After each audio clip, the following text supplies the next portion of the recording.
Jean, chapitre 5. Après cela, il y eut une fête des Juifs et Jésus monta à Jérusalem.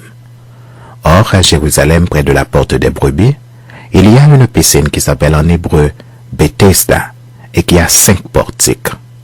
Sous ces portiques étaient couchés en grand nombre des malades, des aveugles, des boiteux, des paralytiques qui attendaient le mouvement de l'eau.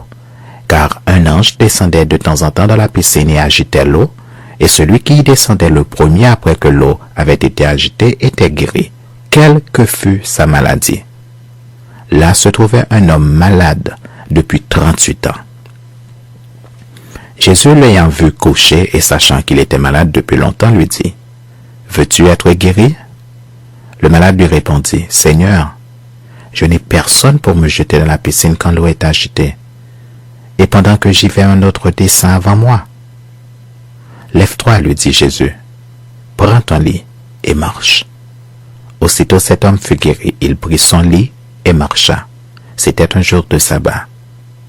Les Juifs dirent donc à celui qui avait été guéri, « C'est le sabbat, il ne t'est pas permis d'emporter ton lit. » Il leur répondit, « Celui qui m'a guéri m'a dit, prends ton lit et marche. » Ils lui demandèrent, « Qui est l'homme qui t'a dit, prends ton lit et marche ?» Mais celui qui avait été guéri ne savait pas qui c'était, car Jésus avait disparu de la foule qui était en ce lieu. Depuis, Jésus le trouva dans le temple et lui dit, « Voici, tu as été guéri. Ne pêche plus, de peur qu'il ne t'arrive quelque chose de pire. » Cet homme s'en alla et annonça aux Juifs que c'était Jésus qui l'avait guéri. C'est pourquoi les Juifs poursuivaient Jésus, parce qu'il faisait ces choses le jour du sabbat. Mais Jésus leur répondit, « Mon Père agit jusqu'à présent. Moi aussi, j'agis. » À cause de cela, les Juifs cherchaient encore plus à le faire mourir, non seulement parce qu'il violait le sabbat, mais parce qu'il appelait Dieu son propre Père, se faisant lui-même égal à Dieu. Jésus reprit donc la parole et leur dit, « En vérité, je vous le dis, le Fils ne peut rien faire de lui-même. Il ne fait que ce qu'il voit faire au Père, et tout ce que le Père fait, le Fils aussi le fait pareillement.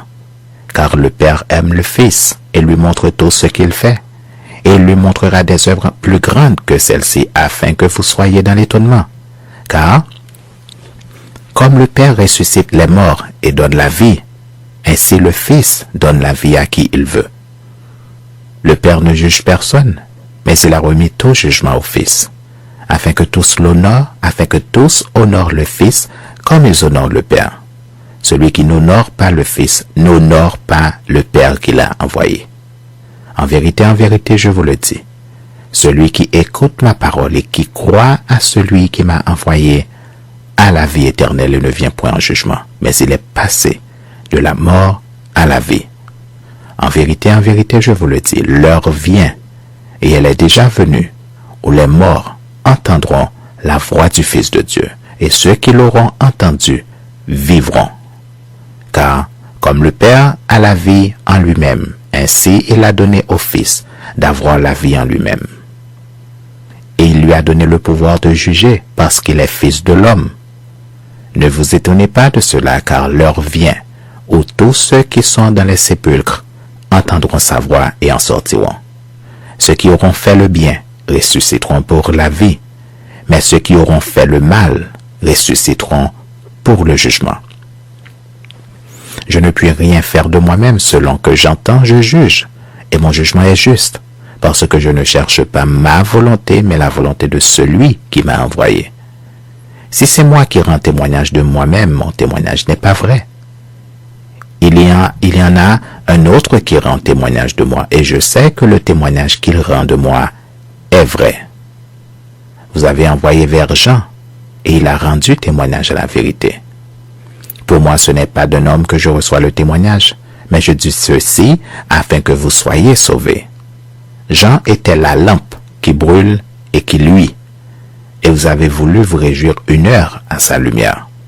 Moi j'ai un témoignage plus grand que celui de Jean, car les œuvres que le Père m'a donné d'accomplir, ces œuvres mêmes que je fais, témoignent de moi que c'est le Père qui m'a envoyé.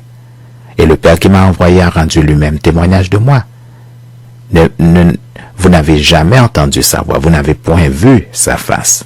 Et sa parole ne demeure point en vous parce que vous ne croyez pas à celui qui l'a envoyé. Vous sondez les Écritures parce que vous pensez avoir en elles la vie éternelle. Ce sont elles qui rendent témoignage de moi. Et vous ne voulez pas venir à moi pour avoir la vie. Je ne tire pas ma gloire des hommes, mais je sais que vous n'avez point en vous l'amour de Dieu. Je suis venu au nom de mon Père et vous ne me recevez pas. Si un autre vient en son propre nom, vous le recevrez. Comment pouvez-vous croire, vous qui tirez votre gloire les uns des autres et qui ne cherchez point la gloire qui vient de Dieu seul? Ne pensez pas que moi je vous accuserai devant le Père. Celui qui vous accuse, c'est Moïse, en qui vous avez mis votre espérance. Car si vous croyez Moïse, vous me croiriez aussi, parce qu'il a écrit de moi. Mais si vous ne croyez pas à ces écrits, comment croirez-vous à mes paroles?